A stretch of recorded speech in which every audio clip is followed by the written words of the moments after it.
감사합니다. 우리 옆에 계신 분들 또 앞뒤에 계신 분들과 한번 서로 인사 나누겠습니다. 잘 오셨습니다. 반갑습니다.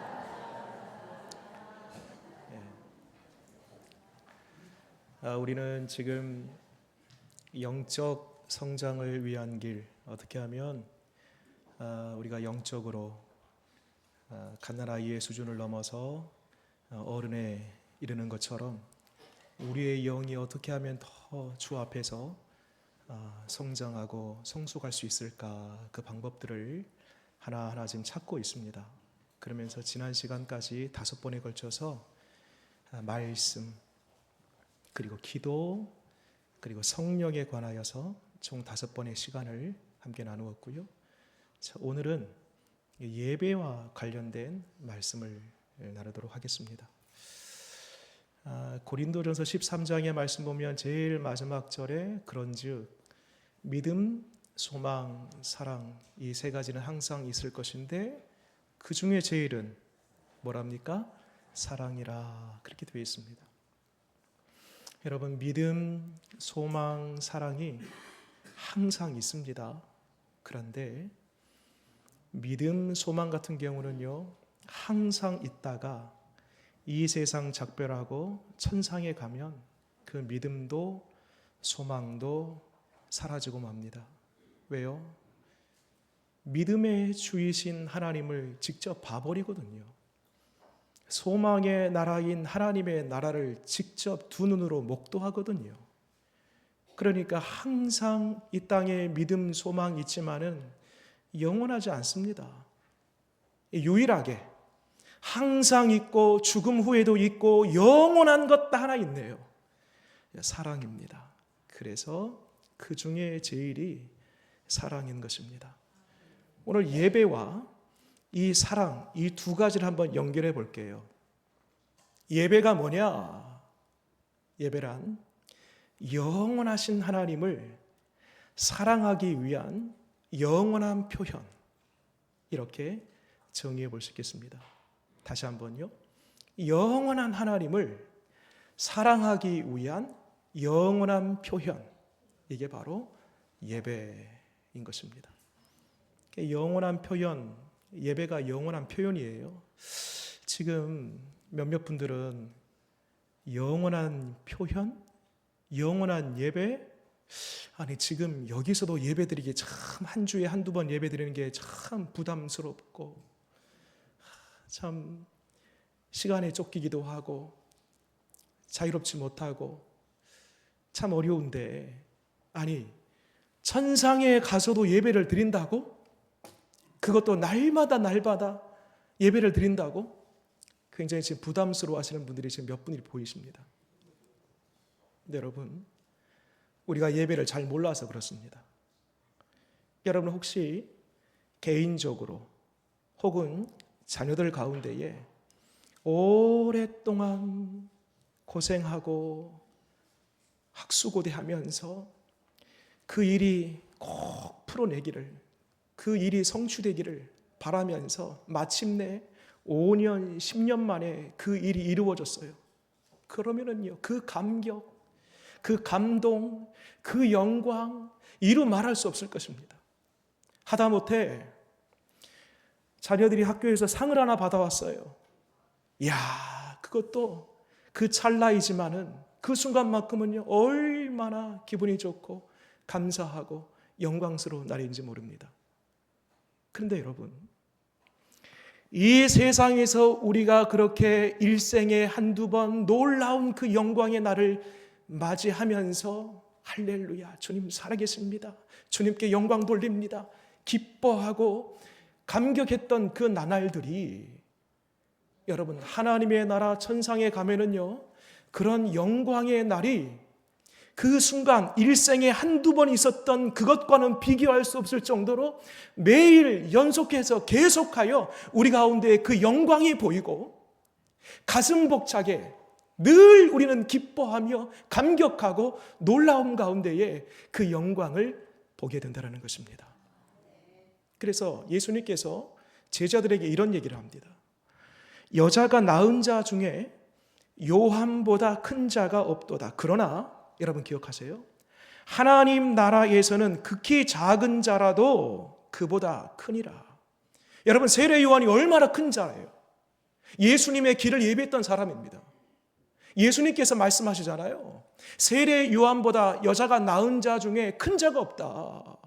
가장 큰 자예요. 그런데 하나님의 나라에서는요, 세례 요한보다 모두가 다 크대요. 이게 무슨 말이에요?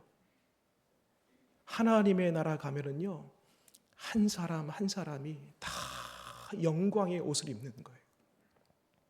세상에서 비교할 수 없는 그 영광의 옷을 입는 거예요.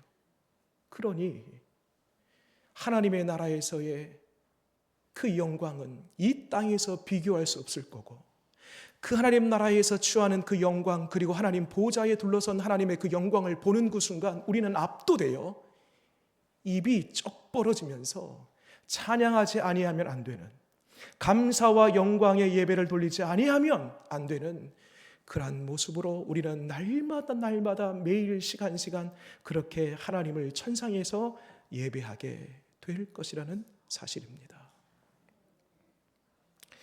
자, 그러면 아니 목사님, 나중에 그 천상에 가서 예배 드리면 되지, 뭐 굳이 여기에서 우리가 그렇게 예배 드릴 필요가 있겠습니까?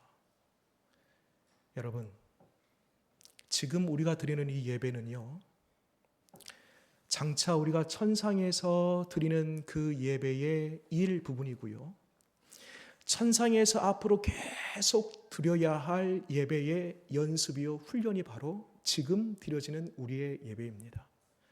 그러므로 천상에서 드려지는 그 감격된 영광의 그 예배를 지금 오늘날 두 발 딛고 살아가는 이 땅에서 어떻게 그러면 감격스럽게 영광의 예배를 드릴 수 있을 것인가, 오늘 말씀을 토대로 해서 한 서너 가지 정도 살펴보기를 원합니다. 첫 번째 1절 말씀 볼까요?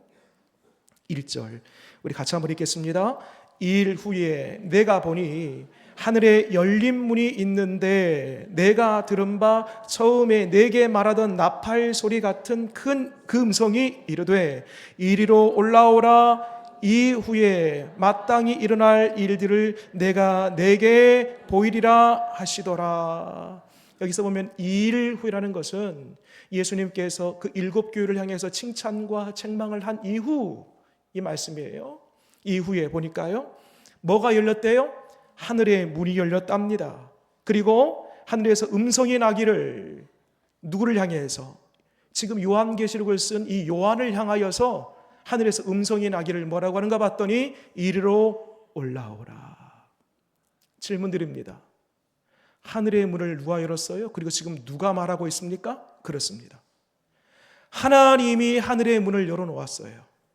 그리고 하나님이 요한을 부르고 있습니다. 여러분, 지금 여기 우리 예배 시간에요, 여러분 지금 한 분 한 분 집에서 이것저것 준비해서 시간 맞춰서 이렇게 오셨는데요, 그거 아십니까?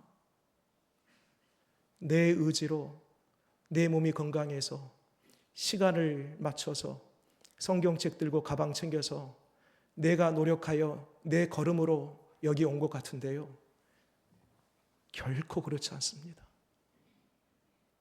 여러분, 하나님이 초대하지 않는 이상 우리는 여기에 올 수가 없는 것입니다. 하나님이 예배의 문을 열어놓지 않는 이상 우리는 이 예배 자리에 올 수가 없는 것입니다. 하나님이 닫으시면 열 자가 없고요, 하나님이 열으시면 닫을 자가 없는 것입니다.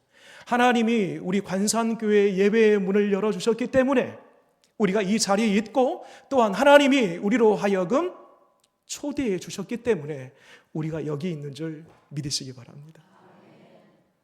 누가 초대했다고요? 하나님이. 여러분, 현대 사회에 들어와서 이제 우리나라가 민주화되면서 이 대통령의 사실 이 권위가 많이 실추되긴 했습니다. 그래도요, 어찌됐건 대통령이 누군가를 부르면은요, 적어도 한 3개월 정도 준비 기간이 필요하답니다. 그래서 신분을 검증하고, 그리고 가서 걸음걸이, 악수하는 법, 식사하는 법 다 익힌다고 해요. 한 3개월 전부터 그렇게 한답니다.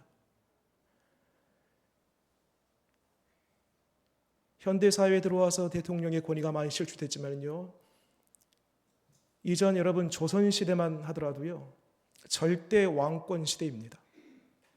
왕이 행차해요? 그럼 어떻게 합니까? 고개 뻣뻣이 들 수 있나요? 아니요. 다 엎드립니다. 왕의 얼굴을 그 용안이라고 하죠. 볼 수가 없는 것입니다. 왕이 어명합니다. 어명이요! 하면 어떻게 합니까? 그 자리에서 엎드려 가지고요, 사약이라도 받습니다. 여러분, 인간의 왕도 누군가를 초대해서 그 사람이 그 왕궁에 들어가면은요, 개인의 영광, 가문의 영광입니다. 근데 여러분, 하물며 우리 하나님 어떤 분이세요? 왕 중의 왕이요, 만군의 주요, 온 우주의 창조주요, 온 인류의 구속자가 되시는 우리 하나님이 우리를 이 자리로 불러주신 것입니다. 여러분, 이 사실에 눈 뜨지 않으면요, 우리는 늘 밋밋한 예배, 그저 시간 됐기 때문에 내가 걸음해서 내 의지로 주일마다 해왔던 습관을 쫓아 예배드리는 모습으로 우리는 그렇게 예배드릴 수밖에 없습니다. 여러분 꼭 기억하십시오. 주일날이든 새벽이든 수요일이든 예배자로 걸음을 나오기 딱 그 시작할 때에 하나님이 나를 부르셨구나. 만군의 주, 왕 중의 왕, 온 세계 열방의 주인 되시고 다스리시는 하나님이 나를 초대하셨구나. 여러분, 이 사실을 믿고 이 부분에 눈이 떠질 때에 비로소 우리의 모든 예배는 감동과 감격과 영광의 예배가 될 줄 믿습니다. 이 사도 요한이 하나님께서 열어놓은 그 하늘문, 그리고 그 속에서 들리는 이리로 올라오라 라는 음성을 듣고 올라갑니다. 뭘 받는가 봤더니요, 밑에 2절 말씀 보겠습니다. 2절 3절 우리 같이 한번 읽겠습니다. 시작. 내가 곧 성령에 감동되었더니 보라, 하늘에 보좌를 베풀었고 그 보좌 위에 앉으신 이가 있는데 앉으신 이의 모양이 벽옥과 홍보석 같고 또 무지개가 있어 보좌에 둘렀는데 그 모양이 녹보석 같더라. 여기 보면 다양한 보석들의 이름이 나옵니다. 당시 요한이 그 하나님의 영광을 본 거예요. 그런데 이 요한이 표현할 수 있는 최고의 표현입니다. 보석이 있는 게 아니고요, 홍보석이 있는 게 아니고요, 보석 같더라라고 되어 있지 않습니까? 그게 묘사입니다.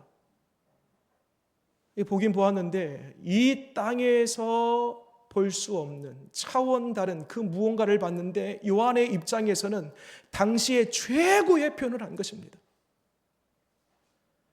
한 가지 주목할 게 있습니다. 그 영광이 둘러싸여 있는 그 중심에 보니까요, 뭐가 있냐면 보좌가 있습니다. 보좌. 누구의 보좌예요? 하나님의 보좌예요. 이 보좌라는 단어만요, 이 요한계시록 4장에 14번이 나와요. 요한계시록 전체에는 40번이 나와요. 이 보좌가 굉장히 중요합니다. 여러분, 지금 요한 사도는요, 의도적으로 이 보좌를 쓰고 있는 이유가 있습니다. 그것은 바로 당시 시대의 보좌 하면은요, 모든 사람들은요, 로마 황제의 보좌를 생각합니다. 모든 힘과 권력에 집중되어 있는 그 자리 보좌, 그것은 바로 로마 황제의 보좌예요. 로마 황제의 말 한마디면, 로마 황제의 손짓 하나면 떨어지기도 하고 올라가기도 하고 살아나기도 하고 전쟁이 일어나기도 하고, 이 모든 것이, 그 모든 집결의 장소가 바로 로마의 황제의 보좌였다는 것입니다. 그런데 사도 요한이 그 본 보좌에는 누가 계셨나 봤더니 하나님이 계신 거예요. 뭘 말하고 싶은 거예요? 인간 왕의 보좌는 하나님의 보좌와 차원이 다르다. 인간 보좌, 왕의 보좌는 언젠가 시대가 변하고 세대가 지나가면 그 보좌에서 끌어내림을 당하지만 우리 하나님의 보좌는 영원한 보좌다. 그것을 말하고 싶었던 것입니다. 여러분, 우리가 말씀 읽었습니다. 그 보좌에 하나님이 서 계셨어요? 누워 계셨어요? 앉아 계셨어요? 다시요. 보세요. 2절 말씀 보세요. 내가 그 성령에 감동되었더니 보라, 하늘의 보좌를 베풀었고 그 보좌 위에 앉으신 이가 어땠게요? 앉으신 이가 있는데, 여러분 앉았어요? 서 있어요? 왜 굳이 앉았다라고 표현하고 있을까? 왜 굳이 이런 자세까지 써놨지? 여러분, 하나님이 보좌에 앉으신 이유가 있습니다. 이 뜻은 다 마무리했다라는 거예요. 완성했다라는 거예요. 서 있다라는 것은요, 이제 일을 시작하는 거예요. 그러나 앉아 계신다라는 것은요, 이제 일을 시작해서 모든 것을 마무리하고 모든 것을 완성했다라는 것입니다. 마치 창세기를 보게 되면 첫째 날부터 여섯째 날까지 하나님께서 모든 피조물들을 말씀으로 창조하신 이후에 일곱째 날요, 뭐 하시죠? 안식하지 않습니까? 왜 안식해요? 피곤해서요? 힘들어서요? 고단해서요? 아니에요, 여러분. 안식이라는 것은요, 완성이에요. 더 이상 손 댈 데가 없다라는 겁니다. 완전한 거예요. 그런 것처럼 하나님이 하늘 보좌에 앉아 계신다라는 것은요, 한 개인부터 온 우주 열방에 이르기까지 모든 구원 사역을 시작하셔서 완성해 놓았다는 것입니다. 여러분, 그 보좌가 지금 어디 있어요? 우리가 지금 예배 드리는 이 순간에도 하나님 보좌는 지금도 계셔요. 그리고 그 보좌에 여전히 지금도 하나님 앉아 계세요. 뭐 하고 계세요? 우리를 내다보고 계신다니까요. 여러분, 믿겨지십니까? 지금 우리가 이렇게 편하게 앉아서 이렇게 예배를 드리는데요, 진정 우리가 이 시간에 천상에서 여전히 요한이 보았던 그 보좌에 하나님이 앉아 계시고 그 앉아 계신 하나님이 훤히 지금 우리 관산교회에 드리는 이 예배를 내다보고 계신다라고 믿어지면은요, 우리 지금 이렇게 편안하게 앉을 수 있겠습니까? 가슴이 뛰고 가슴이 벅차고 그 하나님의 존전 앞에서 거룩한 두려움으로 하나님을 예배하지 않겠습니까? 또 한 가지는, 여러분, 당시 1세기예요. 이 요한계시록이 쓰여질 당시가 1세기예요. 어떤 시대인가? 초대교회 사람들이, 당시 로마의 황제가 도미티안 황제입니다. 이 황제를 중심으로 해가지고요, 로마의 군대를 파병해서 그리스도인 당시 초대교회 사람들을요, 굉장히 핍박합니다. 하루에도 수십 명의 순교자들이 발생하고요. 지금 사도 요한은 어디 있는가? 반모섬이라는 곳에 유배당에 있습니다. 깊은 감옥에 투옥돼 가지고요, 시한부 인생을 살아갑니다. 이 살벌한 시대, 생사가 오가는 이 시대, 숨죽임에서 살아가는 이 시대, 하나님께서 요한에게 하나님의 보좌에 앉으신 그 주님을 보게 하신 이유가 있습니다. 걱정하지 마. 두려워하지 마. 모든 권력의 중심인 저 로마의 황제가 저 보좌에 앉아있다 할지라도 그 로마의 황제는 언젠가 수명이 다하면 죽을 것이고 누군가에 의해서 암살을 당할 수도 있고 끌어내림을 당하고 한계가 있어. 그러나 영원한 하나님의 보좌에 앉아 계시는 영원한 하나님은 지금도 너희들과 함께하고 있어. 그러니 두려워하지 마. 여러분, 혹시 지금 예배드리는 이 자리에 누구에게 말 못할 사정으로 인해서 눈물을 흘리고 고통 속에 살아가는 여러분들이 계십니까? 답답하여서 가슴을 치면서 외로운 투쟁을 하고 계시는 분들이 계십니까? 여러분, 하나님의 보좌가 있고 그 영원한 보좌에서 주님이 앉아 계시면서 지금 그 예배하는 그 사람을 보고 기억하고 함께하고 계심을 믿으시기 바랍니다. 힘을 내시기 바랍니다. 다음으로 이 하늘 보좌를 보는데요, 눈을 딱 돌려보니까요, 또 한 그룹이 보여요. 어디를 보시냐면 4절 말씀입니다. 4절 읽겠습니다. 시작. 또 보좌에 둘러 24 보좌들이 있고 그 보좌들 위에 24 장로들이 흰 옷을 입고 머리에 금관을 쓰고 앉았더라. 그러니까 여러분, 한번 상상력을 동원해서요, 가운데 하나님의 보좌가 있고요, 거기 하나님 앉아 계시고요, 거기를 중심으로 해서 삥 둘러 장로들이 몇 명이에요? 24 장로랍니다. 24명 이 장로가 누굴까 궁금하죠? 여러 성경학자들의 공통된 의견이 있습니다.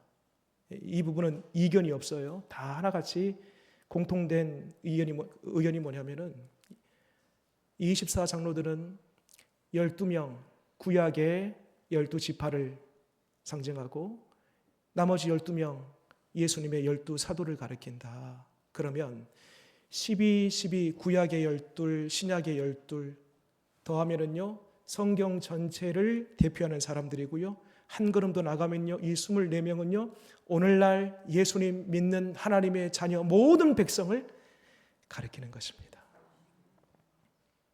머리에 뭘 썼대요? 왕관을 썼답니다. 무슨 옷을 입었대요? 흰 옷을 입었답니다. 여러분 그려지시죠? 그러면서 밑에 이제 네 생물에 관한 이야기가 나와요.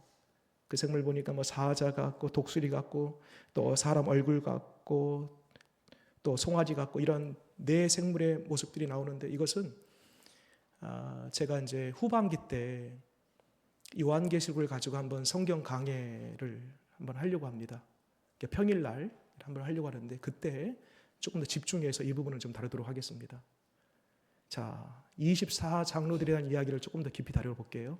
24 장로들이 그 보좌에 앉아 있어요. 하얀 옷을 입었어요. 왕관을 쓰고 있습니다. 그 다음 어떻게 했는가 보세요. 어디를 보시냐면 오늘 읽은 우리가 말씀입니다. 10절 읽겠습니다. 시작. 24 장로들이 보좌에 앉으신 이 앞에 엎드려 세세토록 살아계시는 이에게 경배하고 자기의 관을 보좌 앞에 드리며 이르되, 자기의 관을 어떻게 했답니까? 보좌 앞에 누구에게? 그러면 하나님께 드리는 거예요. 자, 그러면 질문 한번 드려볼게요. 지금 앞에 24 장로들이 앉아 있었어요? 서 있었어요? 앉아 있었죠.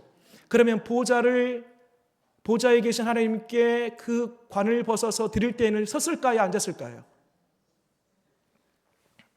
앉았다가 그냥 벗어서 드렸을까요? 아니면 서서 정중하게 드렸을까요? 예, 그렇죠. 눈치가 빠르신 분들은 이제 제가 뒤에 좀 더 강조하면 저게 답인가 보다 하고 이렇게 하셔요. 그렇습니다, 여러분. 섰을 거예요. 그리고 한 손으로 뺐을까요? 두 손으로 뺐을까요? 어떻게 그렇게 잘하십니까? 그래요. 두 손으로 빼서 최대한 경건하게, 거룩하게, 공손하게, 겸손하게 그것을 빼요. 이전 성경에 보면 멸관을 벗어 던졌다라는 표현이 있는데 불손한 표현입니다, 여러분. 이제 성경이 개역으로 바뀌면서 드렸다라는 표현을 쓰고 있는데 드린 게 맞아요? 면류관 벗어서 던졌다라는 게 아닙니다. 벗어서 드렸습니다. 여러분, 여기에 우리의 일상의 예배 가운데에, 우리가 지금 이렇게 매주일마다 드리는 예배 가운데에 그 예배가 감격되고 영광의 예배를 드릴 수 있는 비결이 여기에 있습니다. 관을 벗어서 드렸답니다. 여러분, 우리가 오늘 예배 드릴 때에 뭔가 억울한 마음이 있어요. 답답한 마음이 있어요. 뭔가 불편해요. 불만족스러워요. 혹시 그런 마음이 있습니까? 이유가 있습니다. 아직 내 것을 벗지 못했기 때문입니다. 내 자존심, 내 체면, 내가 소중히 여기는 그 무언가를 드리지 못했어요. 벗지를 못했어요. 여전히 내 아집과 고집과 편견과 오만과 이런 것들로 똘똘 뭉쳐서 내 자기 사랑으로 있는 그 예배는요, 감격할 수가 없습니다. 그래서 내가 좋으면 다 좋고요, 내가 싫으면 다 싫어요. 누굴 예배하냐면 지금 자기를 예배하고 있는 거예요. 자기를 예배하는 사람의 특징, 좋으면 다 좋은데 안 좋으면 다 싫어. 여러분, 진정 감격스러운 영광의 예배를 드리기 위해서는요, 벗어서 내려놔야 되는 것입니다. 나의 자존심도, 나를 사랑하는 내 사랑도, 심지어는 내가 사랑하는 자녀들까지 다 내려놓고 주님만 나의 왕이십니다. 주님만 나의 만족이십니다. 주님이 나의 전부입니다. 라고 할 때에 비로소 그 속에 감격이 흘러오고 감동이 물 흐르듯 내 속에 차고 넘치게 되는 줄 믿으시기 바랍니다. 여러분, 아직까지 무엇을 내려놓지 못하고 있습니까? 오늘 이 시간 이후로부터 내 스스로를 점검해 보면서 알량한 나의 고집과 자존심, 체면 다 내려놓고 나는 주만 보고 주만 의지하고 주만 예배합니다 라는 마음으로 예배드림으로 감격과 영광이 넘치는 예배자 다 되시기를 바랍니다. 마지막이에요. 마지막. 어떻게 하면 우리가 감격스러운 예배를 이 땅에 두 발 딛고 살아가면서 그 예배를 드릴 수 있을까? 여러분, 우리는요, 언젠가 다 천상의 예배를 볼 때가 옵니다. 첫째, 우리 죽으면 이 호흡이 코에 딱 끊어지는 그 순간에 육신의 눈이 감겨지고 영적인 눈이 열려질 거예요. 여러분, 그렇습니다. 우리가 영적인 세계를 못 보는 것은 육신의 눈이 떠져 있기 때문이에요. 근데 육신의 눈이 딱 감기잖아요, 죽음으로. 그러면 영적인 눈이 떠집니다. 그러면 천상의 예배를 보게 될 것입니다. 개인적인 종말이에요. 두 번째, 예수님 재림과 함께 온 이 우주 만물이 주님으로부터 심판받을 그때에 전 우주적 종말입니다. 이 두 가지를 통해서 우리는 자이든 타이든 어찌됐건 우리는 천상의 예배를 보고 경험할 것입니다. 그런데 여러분, 한 가지 남아있는 게 있어요. 이 땅에서 우리가 개인적인 종말, 우주적인 종말을 넘어서 그 두 가지 영역 말고요, 이 땅에서 지금 살아있는 동안에 우리가 영적으로 영광의 예배를 드릴 수 있는 중요한 비결이 있습니다. 그것은 바로 성령의 임재 가운데 드리는 예배입니다. 오늘 2절 말씀 보세요. 2절에 같이 한번 읽겠습니다. 시작. 내가 곧 성령에 감동되었더니 보라, 하늘에 보좌를 베풀었고 그 보좌 위에 앉으신 이가 있는데. 그렇습니다, 여러분. 사도 요한이 성령에 감동되었기 때문에 성령의 도우심으로 성령의 임재 속에서 하늘의 문이 열린 것을 보았어요. 그리고 성령의 임재 가운데에 성령의 도우심으로 하나님의 음성 이르러 오라오라 라는 그 음성을 들었어요. 누구의 전적인 도움입니까? 성령의 임재와 도우심입니다. 감리교 창시자로 잘 알려져 있는 요한 웨슬리라는 목사님이 계십니다. 이 목사님이 영국에서 미국으로 사역을 갔다가 한 3년 정도 하고 그 사역이 실패하였어요. 그리고 다시 본토 영국으로 돌아오는 그 길에 바다 위에서 큰 풍랑을 만나게 됩니다. 얼마나 거센 풍랑이었던지 배가 막 뒤집힐 지경이에요. 이때 많은 사람들이 어찌됐건 배를 가볍게 하려고 막 짐도 막 버리고요. 별별 수단을 다 씁니다. 허둥지둥. 죽음의 기로 서니까요, 사람들이 막. 그런데 희한하게도 그 위급하고 위태로운 상황 속에 어디서 많이 들은 익숙한 찬송 소리가 들립니다. 그래서 이 요한 웨슬리 목사님이 그 찬송 소리를 따라서 가보니까 그 배 밑창 한 구석에서 어린아이를 포함하여서 26명의 사람들이 모여서 찬송하고 있는 것입니다. 나중에 요한 웨슬리 목사님이 쓴 책의 기록에 따르면 저들의 얼굴은 천사와 같았더라라는 표현을 쓰고 있는데, 누구도 배가 뒤집힐 만한 그런 위험천만한 상황 속에서 겁에 질리거나 두려움에 휩싸여서 공포에 떨면서 하는 것이 아니라 모두가 다 평안한 가운데에 주님을 찬양하고 예배하고 있는 것입니다. 이 모습을 이 요한 웨슬리 목사님이 본 거예요.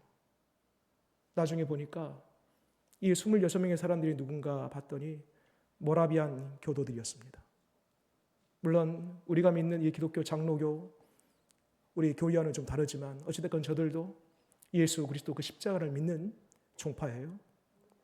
그러면서 그때 요한 웨슬리 목사님이 회심합니다. 나에게는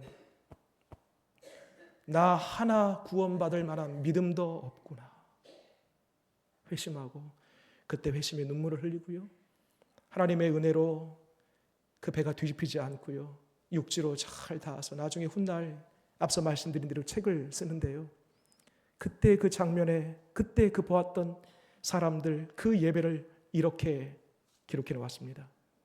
내 생에 보았던 가장 아름다운 영광의 예배였더라.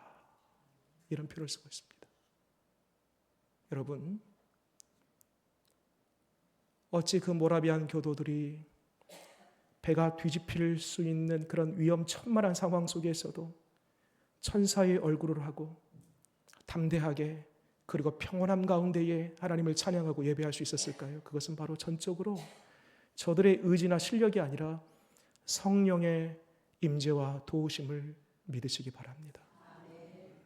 여러분, 그 성령님, 저 모라비안 교도들에게 임했던 그 성령님, 오늘 요한 사도에게 임하셔서 하늘의 문을 보고 하늘의 그 음성을 듣고 천상의 예배를 보게 하셨던 그 성령님, 그 성령님이 지금 여기 우리와 함께하고 계심을 믿으시기 바랍니다.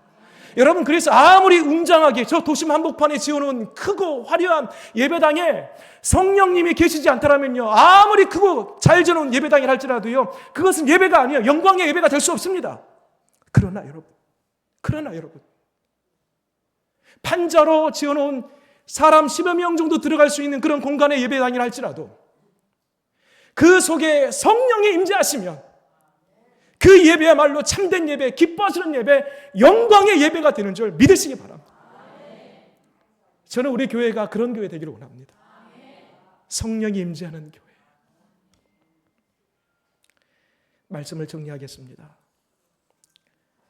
우리는 언젠가 다 천상의 예배를 보고 그 영광 앞에서 영광의 예배를 드리게 될 것입니다.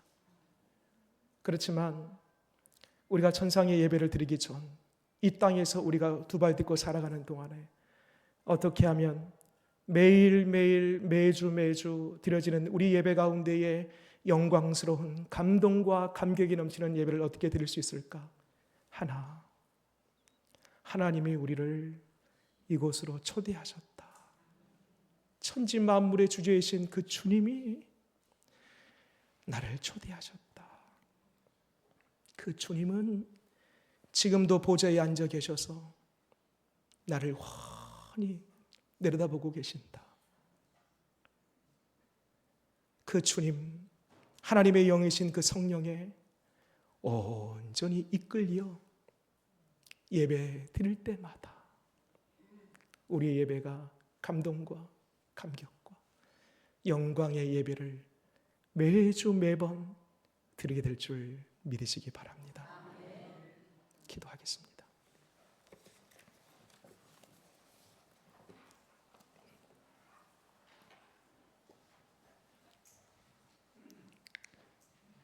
예배 받으시기에 합당하신 하나님, 오랫동안 예배를 해왔지만 언젠가부터 예배의 마음이 식어버리고 열정이 사라져버리고 감격이 상실해버렸습니다. 하나님, 우리가 주님을 닮고 그리스도의 장성한 분량에 이르기 위하여 바라옵기는 날마다 감격스러운 예배로 하나님 앞에 올려드릴 수 있도록 도와주시옵소서. 진짜 예배, 진짜 영광의 예배가 매주 매일매일 일어나게 하여 주시옵소서. 예수님 이름으로 기도드립니다. 아멘.